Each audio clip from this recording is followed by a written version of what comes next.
こんにちは、萌えです。今日のテーマはいつも同じ言葉ばかり使ってしまうです。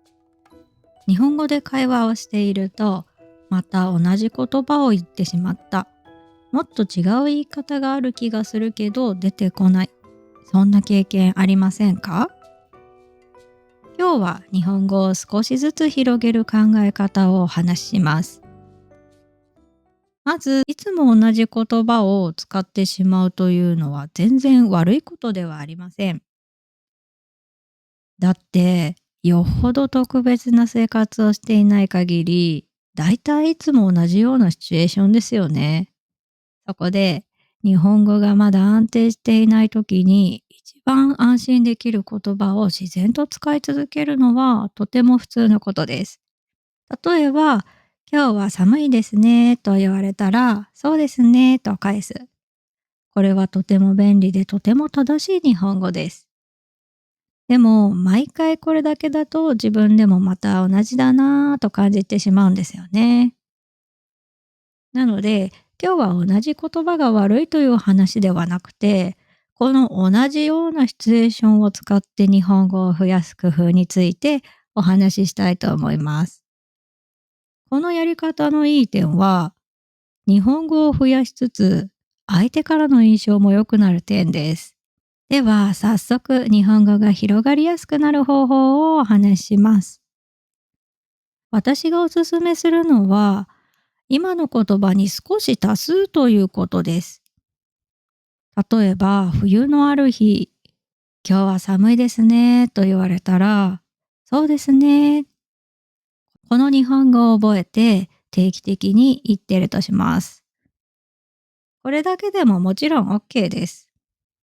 ですが、語彙や表現を増やしたいときは、そこに相手や状況を見て少しだけ足してみます。例えば、そうですね、風が強いですね。そうですね、そのコート暖かそうですね。そうですね、もう冬みたいですね。とか、寒いに対して同意するだけではなく、状況を説明したり、相手に対して話題や自分の感想などを加えます。ポイントは、相手や周りを見ること。相手のコート、天気、その場所、目に見えてわかるようなこと、それを一言付け足すだけで、同じ表現でも会話が少し広がっていきます。語彙を増やそうと思った時に、多くの人が別の表現を言わなきゃ、別の話題で話してみようと考えます。でも、いきなりいろんな話題で話すのは少し難しいですよね。そんな時は、同じ話題でも語彙を増やせる工夫をこんな風にしてみてください。では、他の例を見てみましょう。次はよく使う言葉、ありがとうございます。です。これは日本語でとても大切な言葉ですよね。そして、毎日何回も使うんじゃないでしょうか。例えば、ありがとうございます。その後ろにどんな言葉をつけたらいいと思いますか？ありがとうございます。助かりました。ありがとうございます。とても嬉しいです。ありがとうございます。勉強になりました。さらに、会話の最後などでは、こんな言い方もできますよ。今日はありがとうございました。いろいろなお話を聞くことができて勉強になりました。これは特別な日本語ではありません。どんな気持ちになったか、何が良かったかを一つ足しているだけなんです。特にこのありがとうございますに少し足すのは印象が良くなりやすいですよ。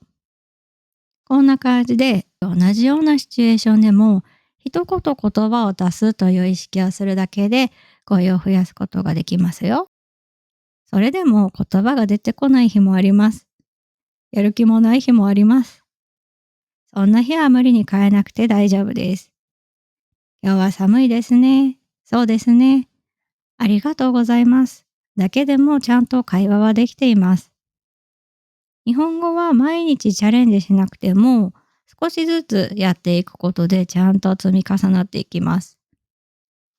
自分が声を出して挑戦するということでもいいんですけれども、他のネイティブがありがとうございますの後にどんな言葉を言っているとか、寒いですねの後にどんな会話を続けているかという聞く日にしてもいいんですよ。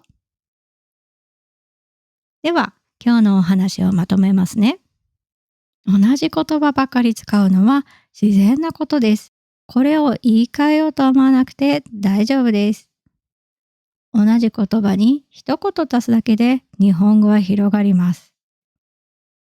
相手に興味を持って相手への感謝を伝えることで会話が少し柔らかくなることがあります。皆さんはよく使ってしまう日本語ありますか？今日の内容が役に立ったらいいねやチャンネル登録お願いします。今日も聞いてくださってありがとうございました。最後まで聞いていただいてとても嬉しいです。ではまた次回のポッドキャストでお会いしましょう。